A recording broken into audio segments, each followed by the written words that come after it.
Pernikahan tanpa cinta Ustadz Dingin. Bab 049. Makasih udah bangunin aku ya sayang, gumam Fahri. Aku merasa utuh tiap kali salat bareng kamu. Alia memeluk balik.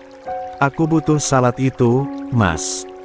Untuk ngingetin diri aku bahwa cinta kita nggak cuma milik dunia. Fahri menatap mata istrinya. Kamu itu definisi indah luar dalam, sayang. Alia tersenyum, lalu mencium ujung dagu Fahri. Aku cuma perempuan biasa yang beruntung banget bisa jadi istri kamu. Tanpa berkata banyak, Fahri membawa Alia kembali ke ranjang. Tapi kali ini, bukan hanya untuk tidur. Matanya dalam, tangannya hangat saat menyentuh pipi Alia. Boleh Mas mencintai kamu lagi? Dengan cara yang berbeda, bisiknya pelan. Alia mengangguk kecil, lalu menarik wajah Fahri agar lebih dekat. Bibir mereka bertemu lagi hangat, manis, dan terasa seperti doa yang dikabulkan.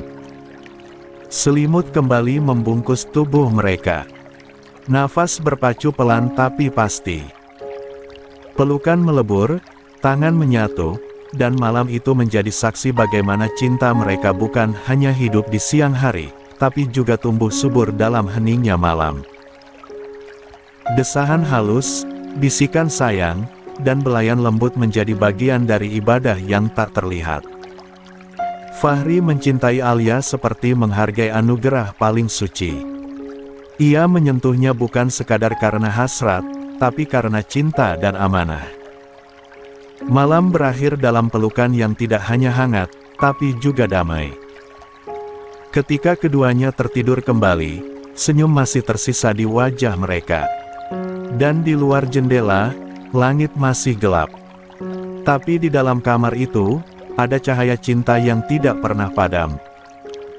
2. Pagi masih bersembunyi di balik kabut tipis yang menyelimuti komplek pesantren Al-Hikmah.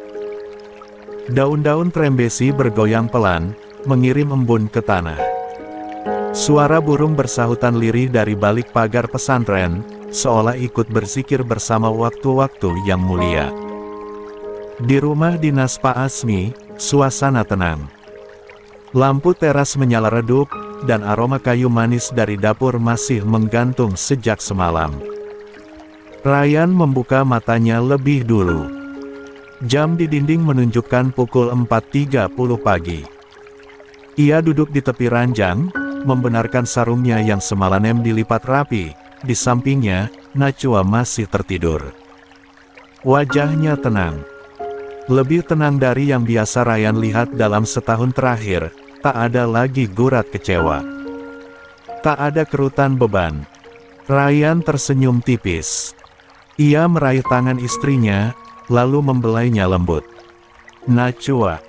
Panggilnya pelan, hampir seperti bisikan. Sayang, bangun. Udah waktunya salat subuh. Najwa menggeliat kecil, membuka mata perlahan. Suara itu, panggilan itu, terdengar berbeda. Ada kelembutan yang selama ini menghilang, kini kembali menyapa jiwanya. Ryan menyibak anak rambut dari wajah Najwa. Bangun, ya. Kita salat. Aku ke masjid dulu, kamu salat di rumah aja. Nanti aku bawain sarapan hangat. Najwa masih memandangnya dalam diam. Hatinya bergetar. Lama menikah, dan mungkin ini pertama kalinya Ryan membangunkannya dengan suara selembut itu, dengan pandangan sehangat itu, dan tangan selembut doa. Kamu kenapa? Tanya Ryan pelan, menyadari Najwa mulai berkaca-kaca. Najwa menggenggam tangan suaminya. Nggak apa-apa. Aku cuma bersyukur. Udah lama aku nggak dengar kamu bangunin aku kayak gini. Ryan membungkuk, mencium keningnya dengan lama. Maaf, kalau aku dulu terlalu dingin, terlalu keras. Mungkin aku terlalu lama marah, terlalu lama menyimpan kecewa. Najwa tersenyum meski matanya mulai basah. Dan aku juga minta maaf. Karena pernah menyakiti hati Alia. Dan membuat kamu kecewa atas diriku. Tapi sekarang, aku ikhlas, Mas Ryan. Aku berdamai dengan semuanya. Ryan menatap mata istrinya, lalu mengangguk. Kamu luar biasa, Najwa. Dan aku beruntung masih punya kamu. Lalu ia beranjak, mengambil sarung dan peci, bersiap menuju masjid pesantren. Najwa pun berdiri, mengambil mukena, lalu salat sendiri di kamar. Tak ada suara selain detik jam dan lirih bacaan salat. Tapi di antara lantai dan langit, ada dua hati yang sedang diperbaiki oleh Allah pagi itu. Setelah subuh, Ryan kembali ke rumah. Udara segar membuat wajahnya terlihat bersih dan tenang. Najwa sudah menyeduh teh dan menata dua gelas di meja ruang tengah. Saat Ryan masuk, Najwa sedang duduk, tampak seperti menunggu sesuatu. Capek? Tanyanya lembut. Ryan menggeleng. Tenang. Enak banget udara pagi ini. Najwa mengangguk pelan. Ia menunduk sebentar, lalu menarik napas. 3. Mas Ryan, aku mau bicara. Ryan duduk di sampingnya. Apa, sayang? Najwa memegang tangan suaminya erat. Aku tahu, aku nggak bisa ngasih kamu anak. Tapi kalau suatu hari kamu ingin menikah lagi, untuk punya keturunan, aku nggak akan menghalangi. Asal kamu jujur sama aku. Asal kamu tetap adil, dan tetap mencintai aku. Ryan terdiam. Matanya menatap dalam, menyelami luka dan kekuatan yang ditawarkan istrinya pagi itu. Najwa. Suara Ryan serak. Aku nggak butuh anak kalau harus kehilangan kamu. Aku nggak mau cari pelarian atas takdir Allah. Kamu bagian dari hidupku yang paling besar. Dan kalau Allah belum kasih anak, ya kita isi rumah ini dengan cinta yang lebih luas. Najwa menunduk, menahan air mata yang nyaris jatuh. Tapi Ryan menarik wajahnya, menatapnya lekat. Lekat. Aku nggak butuh izinmu untuk menikah lagi. Karena aku bahkan nggak niat. Yang aku mau, hanya kamu. Sepenuhnya. Sampai tua. Najwa tak kuat lagi menahan air mata. Lah memeluk Ryan erat, tubuhnya bergetar pelan. Terima kasih, Mas Ryan. Terima kasih juga, karena sudah berjuang berdamai dengan takdir. Karena kamu sekarang, adalah versi terbaik yang pernah aku lihat. Najwa menatap secangkir tehnya dengan pandangan yang jauh. Tangannya membelai perlahan gelas itu seolah mencari keberanian dari hangatnya uap yang mengepul. Ryan melirik sekilas, lalu meraih tangan istrinya. Ada yang kamu pikirkan? Najwa tersenyum tipis, lalu mengangguk. Aku kepikiran. Soal anak. Ryan mengangguk pelan. Ia menunggu kelanjutan kalimat itu tanpa memotong. Aku tahu aku nggak bisa ngasih kamu anak kandung. Tapi, rasanya rumah ini terlalu sepi. Kita hidup cukup, rumah luas, dapur selalu ada isinya. Tapi kok, kayak kosong, iya. Ryan mengencangkan genggamannya. Kamu nggak kosong, Najwa. Kamu perempuan yang utuh. Tapi aku ngerti maksud kamu.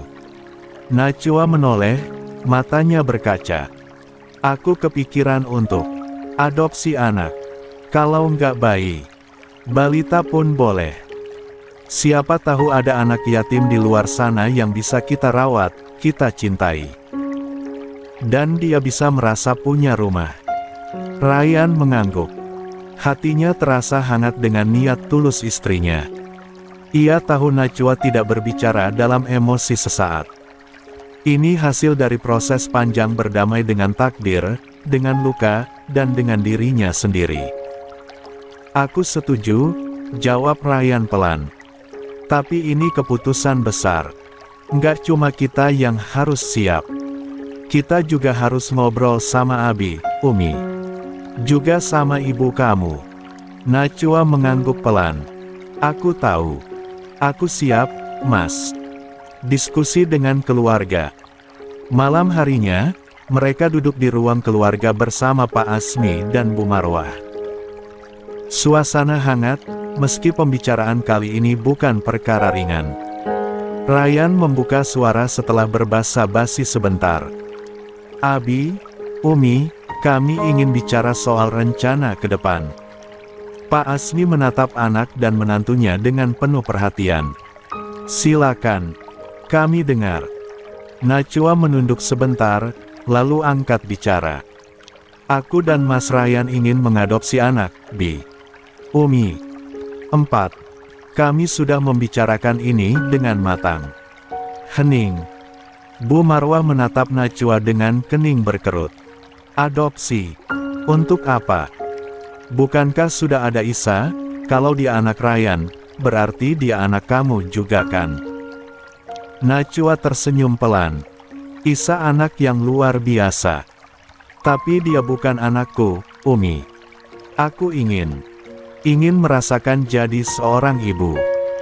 Bukan cuma menggendong anak sementara. Ryan melanjutkan, kami tidak menggantikan siapa-siapa. Ini bukan cuma soal Isa. Tapi ini soal bagaimana Najwa bisa menjalani peran sebagai ibu sepenuhnya. Lagian Isa itu ada pada Alia, dan gak 24 jam bersama aku, Umi. Bu Marwah menghela napas. Tapi kalian masih muda. Siapa tahu Allah kasih keajaiban. Tiba-tiba bisa hamil. Najwa menggigit bibir, lalu berkata dengan suara bergetar, Umi, dokter sudah bilang, rahim aku rusak. Peluangnya nyaris nol. Aku sudah berdamai. Aku cuma ingin menjadi ibu, walau bukan dari rahim sendiri. Pak Asmi akhirnya bersuara. Suaranya tenang, tegas, dan bijak. Marwah, kita nggak bisa terus hidup dalam angan-angan. Kalau Najwa sudah ikhlas, dan ini keputusan mereka, kita harus dukung. Anak adopsi juga bisa jadi sumber kebahagiaan. Bukan soal darah, tapi soal cinta dan tanggung jawab. Bu Marwah tampak masih berat, tapi ia akhirnya mengangguk pelan. Kalau itu membuat kalian bahagia, dan kalian benar-benar siap, Umi ikut saja. Bertemu Bu Siti. Esoknya, Najwa dan Ryan pergi ke rumah Bu Siti, ibunda Najwa.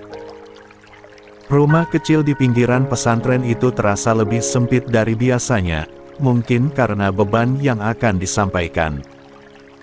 Setelah saling bertukar kabar, Najwa menyampaikan rencana yang sama. Bu Siti mengernyit. Adopsi. Ya. Kalau kamu sudah mantap, ibu nggak keberatan. Toh memang kamu nggak bisa punya anak. Daripada kosong terus hidupmu. Ucapan itu menusuk, tapi Najwa tidak sakit hati. Ia hanya mengangguk pelan. Kami cuma butuh restu, Bu, biar nggak berat jalan ke depan. Bu Siti menatap menantunya. Ryan, kamu serius soal ini? Saya serius, Bu. Kami sudah siap lahir batin. Ya udah, lakukan saja. Ibu nggak mau ikut pusing. Asal kamu jaga baik-baik anak itu. Jangan dibedakan perlakuannya. Insya Allah, Bu. 2 hari kemudian, mentari baru saja menyapu langit pesantren Al-Hikmah. Sinar kuningnya menembus celah-celap tirai kamar di rumah dinas Pak Asmi. Di dalam kamar yang hangat, suasana lebih dari sekadar damai. Najwa terbangun lebih dulu, menatap wajah Ryan yang masih terlelap di sampingnya. Lelaki itu tidur dengan posisi terlentang, napasnya tenang, wajahnya terlihat jauh lebih rileks dibanding tahun-tahun terakhir. Najwa tersenyum tipis. Ada kebahagiaan baru yang perlahan tumbuh, seperti tunas yang muncul setelah musim hujan panjang. 5. La membungkuk, mengecup kening suaminya. "Sayang, bangun, kita harus siap-siap hari ini." Ryan membuka mata perlahan. Tangannya langsung menarik pinggang Nachua mendekat. "Nggak langsung siap-siap aja. Peluk dulu." Nachua tertawa pelan, tapi membiarkan tubuhnya terselip di pelukan Ryan. Lengan hangat suaminya melingkar di punggung, bibirnya mencium ujung telinga istrinya. "Mas, nanti kita kesiangan em," bisik Nachua, meski ia tidak juga menolak. Sebaliknya, ia menyusup lebih dalam ke pelukan Ryan. "Sebentar aja. Aku kangen kamu." Mereka tenggelam dalam keintiman yang begitu lembut, bukan sekadar hasrat, tapi kerinduan suami istri yang sudah melewati badai panjang. Sentuhan mereka seperti doa. Nafas mereka menyatu dalam irama yang saling mengenal. Ryan mencintai Nachua bukan hanya dengan tubuhnya, tapi dengan seluruh pengertian yang ia pelajari selama pernikahan. Nachua membalas dengan penuh syukur, karena cinta yang ia damba selama ini kembali tumbuh dengan subur. Matahari makin naik saat mereka selesai bersiap. Nachua mengenakan gamis hijau pastel dan kerudung lembut senada. Ryan memakai kemeja putih dan celana bahan gelap. Mereka berdua tampak seperti pasangan muda yang akan pergi menjemput masa depan baru. "Kamu udah siap kan?" tanya Ryan seraya menyentuh lembut pipi istrinya. "Udah, Mas." Nachua mengangguk. Menuju panti asuhan. Perjalanan menuju panti asuhan hanya memakan waktu 20 menit dari pesantren. Selama di dalam mobil, Nachua tak henti-hentinya menatap keluar jendela. Wajahnya bersinar, campuran gugup dan bahagia. Ryan menggenggam tangannya sambil menyetir. "Kalau nanti ada yang cocok, kita bawa pulang hari ini juga." Nachua menoleh dan tersenyum. "Kalau memang jodoh kita, kenapa enggak? Aku pengen banget bisa peluk dia malam ini juga." Setibanya di panti, mereka disambut oleh seorang perempuan paruh baya berseragam batik bulilis, pengelola utama panti. "Assalamualaikum, silakan masuk. Saya sudah dikabari dari kemarin," katanya ramah. "Kami senang sekali kalau ada yang ingin membuka rumah dan hati untuk anak-anak di sini." Ryan dan Nachua dibawa masuk ke sebuah aula kecil, di mana beberapa anak usia 2-4 tahun sedang bermain dengan boneka dan balok kayu. Tapi di sisi kanan aula, ada sebuah ruangan tertutup kaca, di sanalah para bayi ditempatkan. Nachua mendekat ke kaca, dan matanya langsung tertuju pada satu bayi laki-laki berusia sekitar 10 bulan. Kulitnya cerah, pipinya bulat dan merah muda, matanya besar dan penuh rasa ingin tahu. Bayi itu sedang tidur di lantai beralaskan kasur kecil dengan mainan karet warna-warni di tangannya. "Siapa nama dia?" bisik Nachua, nyaris tak bernapas. Bu Lilis tersenyum. "Itu Umar. Ditinggal ibunya di rumah sakit saat usianya 2 minggu. Nggak pernah ada yang jemput. Tapi dia anak yang sehat, aktif, dan manis." Nachua menoleh pada Ryan, matanya sudah berkaca-kaca. "Mas, aku kayak langsung ngerasa dia itu anak kita." 6. Ryan menatap bayi itu, lalu menatap istrinya. La mengangguk pelan. "Kalau kamu merasa begitu, mungkin memang hatimu dipanggil untuk dia." Nachua masuk ke ruangan bayi itu, mendekat perlahan. Umar menoleh, matanya menatap Nachua, lalu tersenyum tanpa alasan. Tangannya terulur ke arah Nachua, seperti meraih wajah perempuan yang baru pertama kali ia lihat. Nachua mengangkat bayi itu ke pelukannya. Umar tidak menangis, malah menyandarkan kepalanya di bahu Nachua dengan tenang. Tangis Nachua pecah. Tapi kali ini bukan tangis duka. Tangis itu lahir dari bahagia yang tak bisa dijelaskan. Ryan masuk ke ruangan itu, berdiri di samping Najwa, lalu mengelus punggung anak itu. "Assalamualaikum, Umar. Kita orang tuamu sekarang." Proses administrasi mulai dijalani. Bu Lilis menyiapkan semua dokumen, dan Ryan menandatangani surat pernyataan kesediaan. "Kami tidak hanya mengadopsi anak ini secara hukum," ucap Ryan pelan. "Tapi kami juga siap mengadopsinya dalam cinta dan tanggung jawab seumur hidup." Hari itu, mereka pulang dengan mobil yang terasa lebih hidup. Umar tertidur di pangkuan Najwa, sementara Ryan menyetir dengan satu tangan menggenggam tangan istrinya. Matahari mulai condong ke barat saat mereka memasuki kompleks pesantren. Di dalam hati mereka, cahaya baru telah dinyalakan. Rumah mereka tak lagi sunyi. Najwa memeluk Umar lebih erat. "Mas, sekarang aku tahu rasanya jadi seorang ibu." Dan ternyata, Allah memang mendengar, meski jawabannya datang lewat jalan yang berbeda. Ryan tersenyum. "Dan kamu, sudah jadi ibu terbaik bahkan sebelum anak ini memanggilmu Umi." Dan hari itu, cinta mereka bertambah satu bentuk lagi. Bukan hanya sebagai suami dan istri, tapi kini sebagai abi dan umi. Rumah di kompleks pesantren kembali kedatangan tamu kecil yang istimewa. Bayi laki-laki bernama Umar, berusia 10 bulan, digendong Najwa dengan pelukan penuh cinta saat mereka melangkah ke dalam rumah. Pak Asmi langsung berdiri dari kursinya di ruang tengah. Senyum lebar mengembang di wajahnya. "Ini dia cucu baru kakek," ucapnya haru. Ia menyambut Najwa dan mencium kening Umar. "Selamat datang, Nak. Semoga Allah menjadikanmu anak yang saleh, penyejuk mata dan hati orang tuamu." Najwa tersenyum bahagia. Sementara itu, Bu Marwah berdiri di ambang pintu dapur. Wajahnya datar. La tersenyum tipis, tapi tidak melangkah mendekat.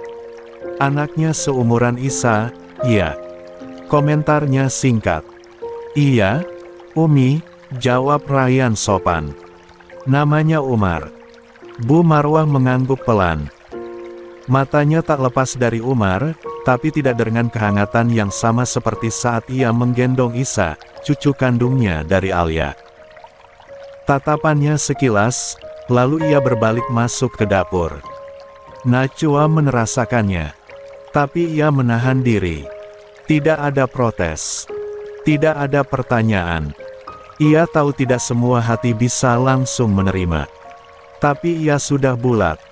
Cinta yang dimilikinya untuk Umar tidak butuh validasi siapapun. Di kamarnya, Najwa membaringkan Umar di box yang sudah disiapkan sejak semalam. Ia mengusap kepala bayi itu dengan lembut. "Nak, mungkin nenekmu belum bisa menyayangimu seperti Isa. Tapi Umi akan selalu ada untukmu. Kamu anak baik. Kamu bagian dari hidup Umi sekarang." 7. Ryan berdiri di ambang pintu, memperhatikan istrinya yang kini telah lengkap sebagai seorang ibu. "Terima kasih, sayang. Karena kamu memilih mencintai. Lebih dari sekadar menerima." Najwa menoleh sambil tersenyum. "Karena cinta sejati bukan lahir dari rahim, tapi dari hati yang siap memberi, Mas." Dan di rumah itu, Umar pun menjadi cahaya baru yang pelan-pelan akan melembutkan hati siapa saja yang masih ragu. 8. Hari-hari pertama Umar di rumah berjalan cukup tenang. Bayi itu tidak rewel, mudah tidur, dan cepat akrab dengan suasana baru. Najwa dengan penuh cinta merawatnya seperti anak kandung sendiri, menyusui dari botol susu, memandikan, dan meninabobokan sambil menyenandungkan salawat lembut. Namun, dari sudut rumah, Bu Marwah masih saja bersikap datar. Setiap kali Najwa mengajak Umar ke ruang tengah, Bu Marwah hanya mengangguk atau mengalihkan pembicaraan.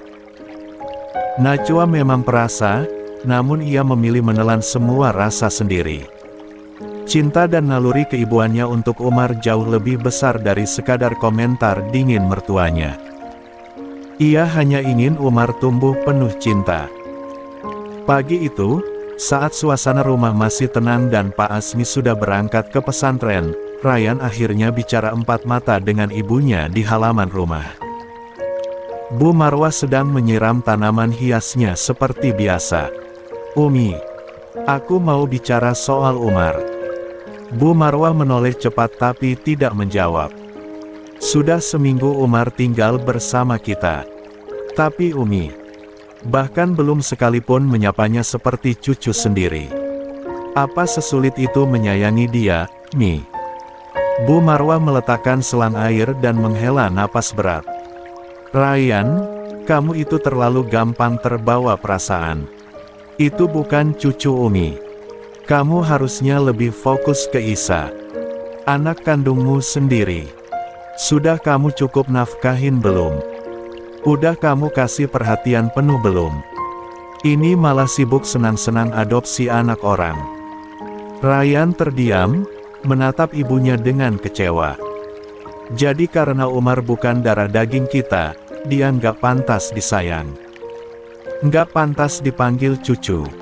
Bukan begitu.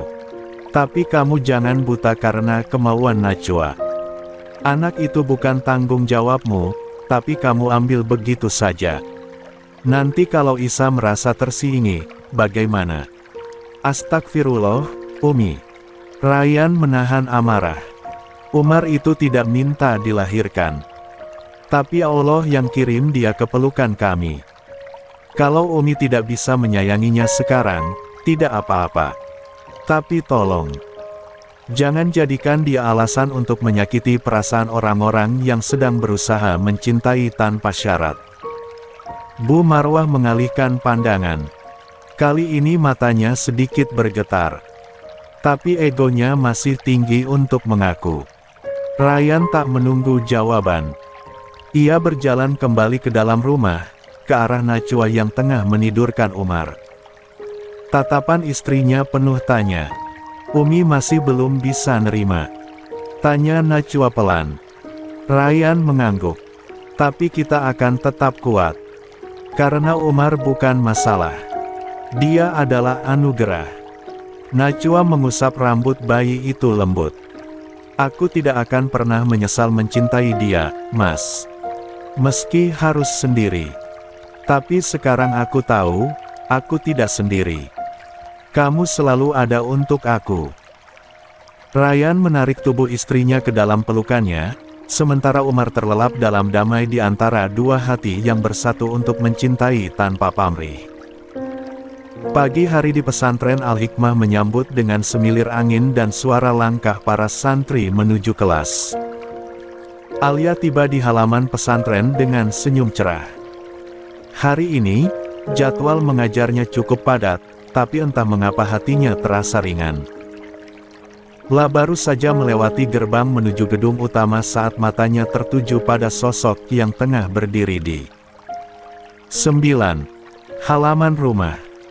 Di bawah naungan pohon mangga yang mulai berbunga, Najwa berdiri menggendong seorang bayi laki-laki. Wajahnya bersinar. Matanya teduh, senyumnya damai. Bayi itu yang kemudian dikenali Alia sebagai Umar menggenggam kerudung Najwa dengan jemari kecilnya. Alia terdiam sejenak, menyaksikan pemandangan yang begitu tenang dan menyentuh itu dari kejauhan. Ia pernah mendengar dari para ustazah bahwa Najwa dan Ryan mengadopsi seorang anak dari panti asuhan. Meski tidak tahu banyak detailnya, Alia merasa senang untuk Najwa. Ia berniat melanjutkan langkah menuju ruang guru ketika suara lembut namun tegas menepuk pundaknya dari belakang. Alia menoleh cepat. Sosok Bu Marwah berdiri di sana. "Alia." "Sebentar," ujar Bu Marwah. Alia tersenyum sopan. "Iya, Umi. Ada apa ya?" Bu Marwah tidak langsung menjawab. Ia menatap ke arah Najwa dan Umar sejenak, lalu menarik napas panjang. "Kamu sudah dengar, Kan? Najwa mengadopsi bayi itu. Alia mengangguk pelan. Iya, Umi. Saya dengar dari Ustazah Halimah. Alhamdulillah, semoga membawa berkah.